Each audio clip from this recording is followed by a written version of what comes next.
Well, greetings. Today what I'd like to give a little message about is this here marvelous, wonderful elixir. I mean, it looks almost crystal clear.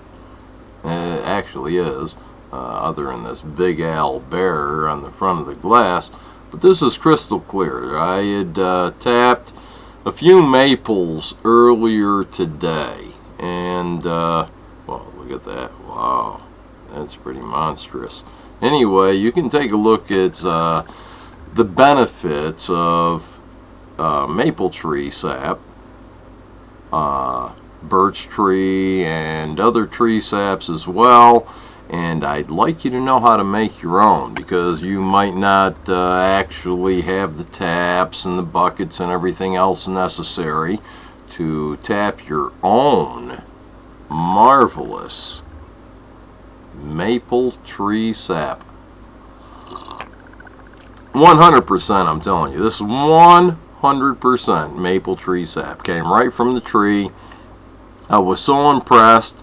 I had tapped the trees somewhere around noon earlier yesterday on Friday, and I went back out around 4:30, and I had over 3 gallons.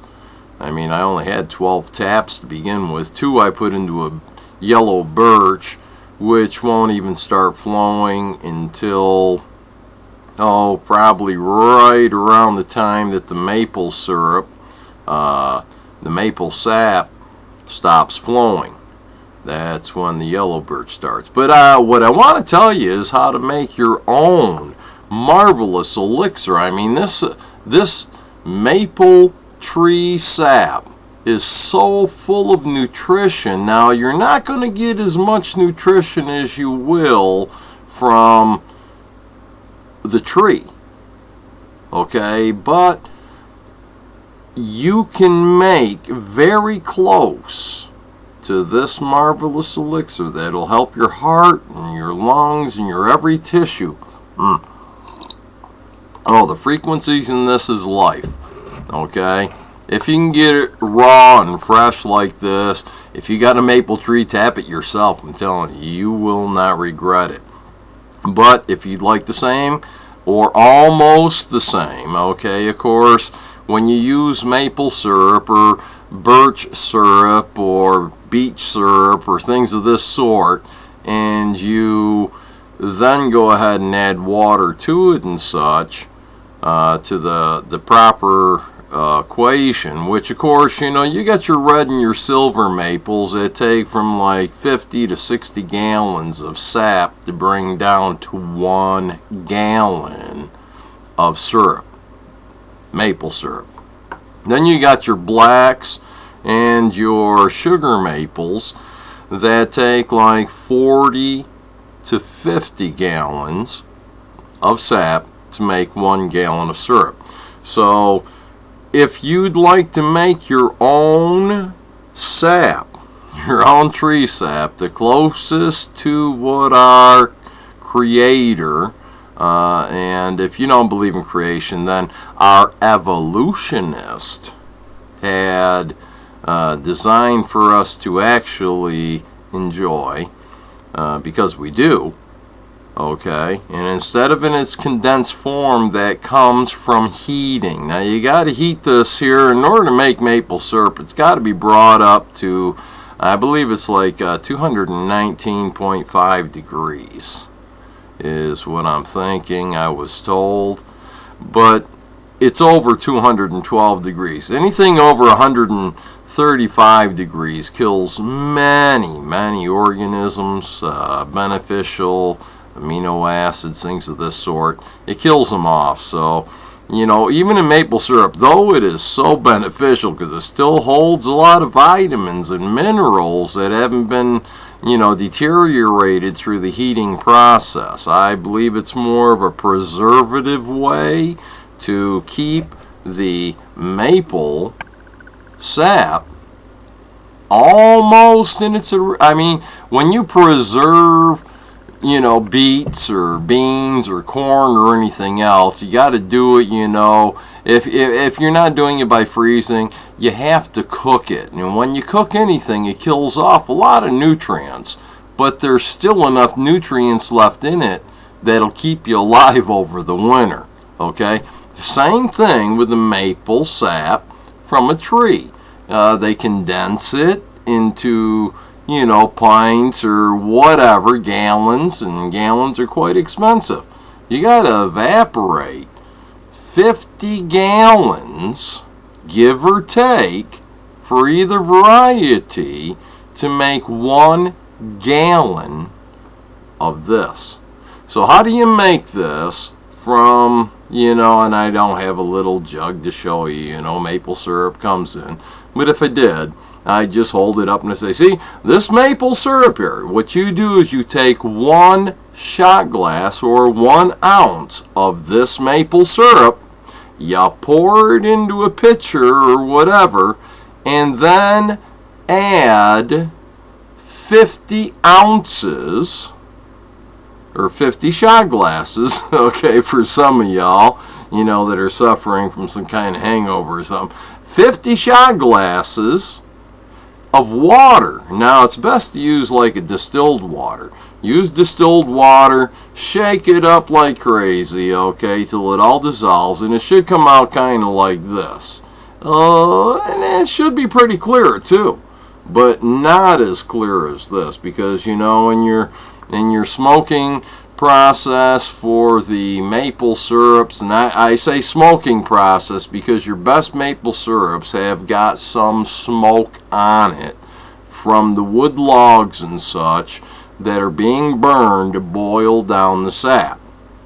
Okay, so you'll have a hint of the smokiness in there maybe, but when you combine 1 ounce of maple syrup, pure maple syrup, with 50 ounces of water, now it's a give or take thing there as well. And there's only going to be a small amount of sugar. You will taste the maple very slightly, and you will taste the sugars. And when you drink it, the sweetness lasts. It really lasts. It holds on to your tongue and your palate. It captures it. It's beautiful.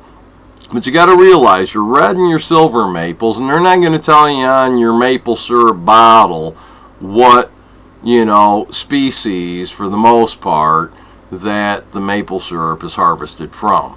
But when you've got your red and your silvers, they are more or less down in a more watery zone. So, therefore, I guess it's only logic, common sense, that it would take more sap to make the same amount of maple syrup as you would get from a black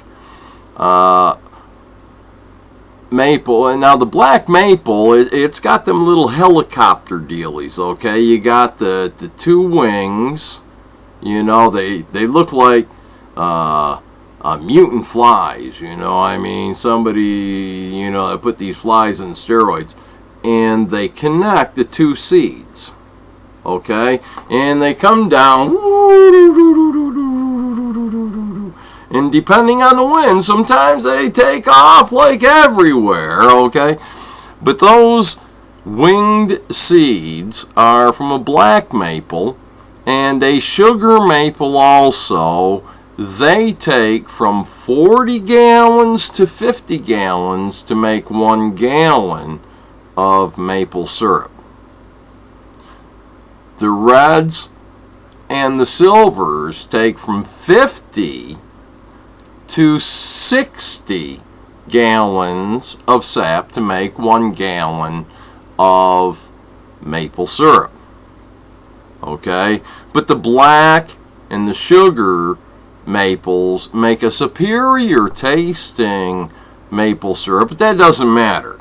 Okay? I'm just letting you know that so you can equate properly how to recreate the tree sap.